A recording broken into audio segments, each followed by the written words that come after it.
mayong adlaw tanang mga musikero. So welcome back again sa akong Facebook and YouTube channel, Junit Dagoplo Music.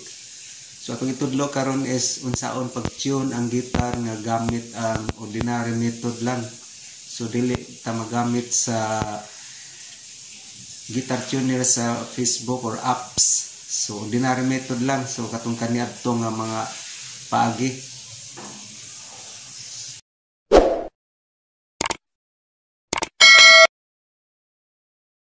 So mayong adlaw sa tanang mga musikero. So ingani atong pag-tune sa gitar sa ordinary method lang.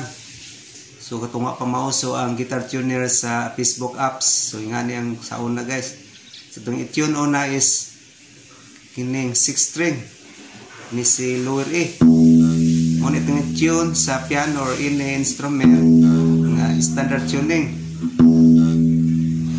Then next ating i-tune is kining 5th string. So itong button is ating i-press ring 5th 6 string sa 5th fret. 1, 2, 3, 4,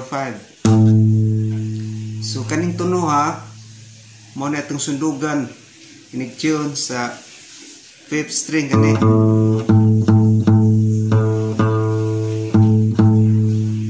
The next is i-tune na po nato ang 4th string. The ating button is i-press ring 5th string to 5th fret. 1, 2, 3, 4, 5. Then i-tune is si 4th string. So atong sundugon is kani nga tuno.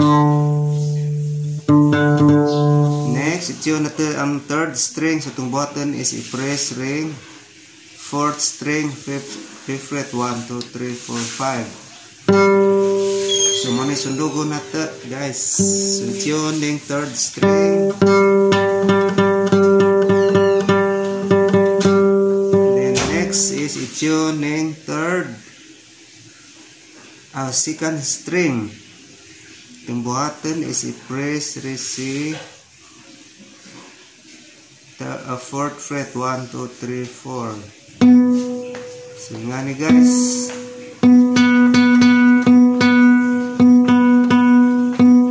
Tune is si 2nd string nga mapareho dali. Next is i-tune si 1st string. So itong button is i-press ring 2nd string. 1, 2, 3, 4, 5. 5th fret. Yung mo nito no ating sundogon. So i-tune is si 1st string nga mapareho din nga tuno. So nga ni guys.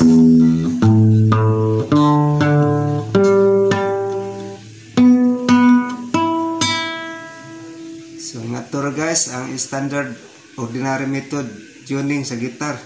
So inaot nga doon na kamoy nakatunan guys. Hello, kung ugaling adun na kamoy nakatunan nini mga video. So please don't forget to follow and subscribe my channel para updated kamo sa mga musunod na ko mga videos. Thank you for watching. God bless everyone. Bye bye. See you in my next video.